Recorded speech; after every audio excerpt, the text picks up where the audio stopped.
Hey guys, welcome back to the channel.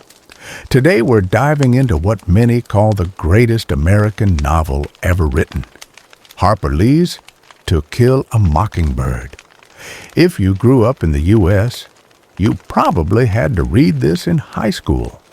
But trust me, this book hits completely different as an adult.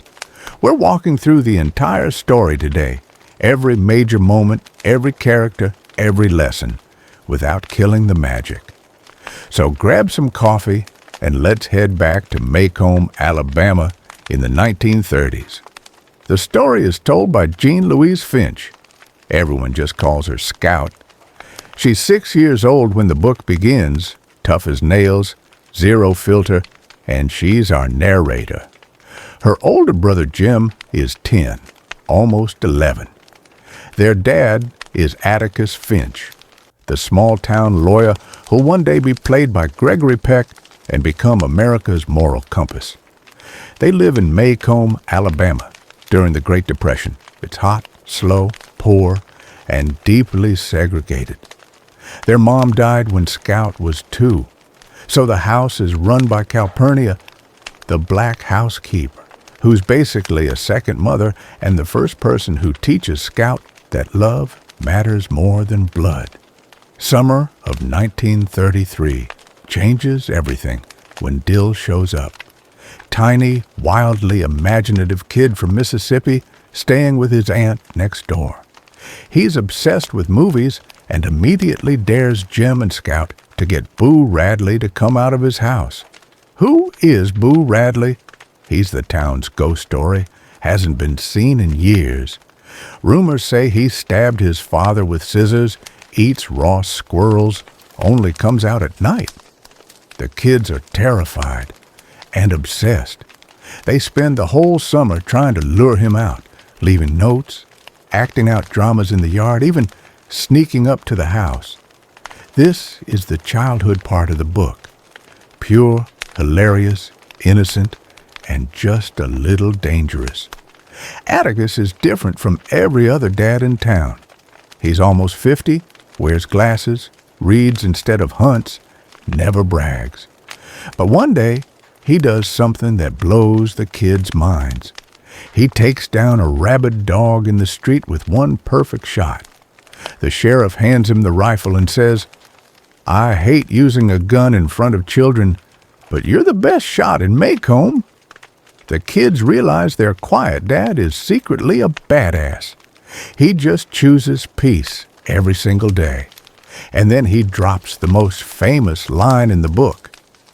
You never really understand a person until you consider things from his point of view, until you climb into his skin and walk around in it.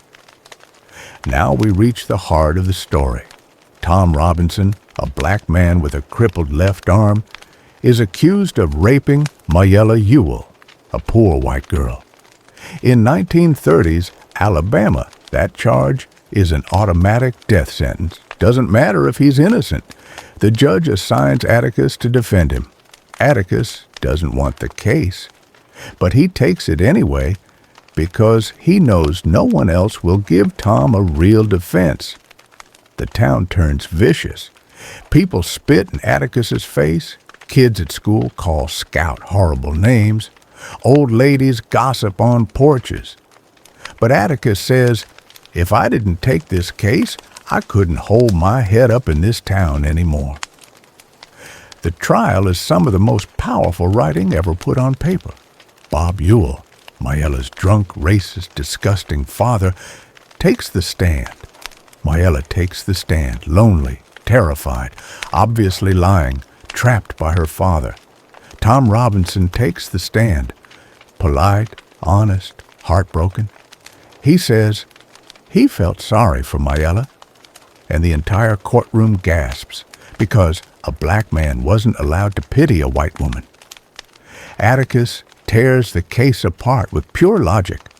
Tom's left arm is useless, but Mayella was beaten mostly on the right side of her face. No doctor was ever called. The Ewells are known liars. His closing statement is fire.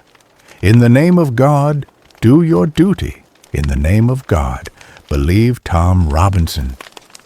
The jury, 12 white men, is out for hours. Scout, Jim, and Dill watch from the colored balcony. Verdict comes back. Guilty. Jim starts crying. At 12 years old, he just watched justice die in real time. Tom is sent to prison. Later, he tries to escape and is shot 17 times. Dead. Atticus says he just gave up hope.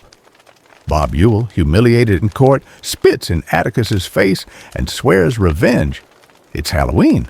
Scout is dressed as a giant ham. Yes, an actual ham costume. Walking home in the dark, someone attacks them. Jim's arm is broken.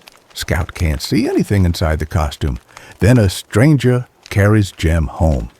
When Scout finally gets inside, there's a pale, scarred, trembling man standing in the corner. It's Boo Radley. He saved them. He killed Bob Ewell with Ewell's own knife to protect the kids. Sheriff Heck Tate refuses to expose Boo. He says, "Let the dead bury the dead.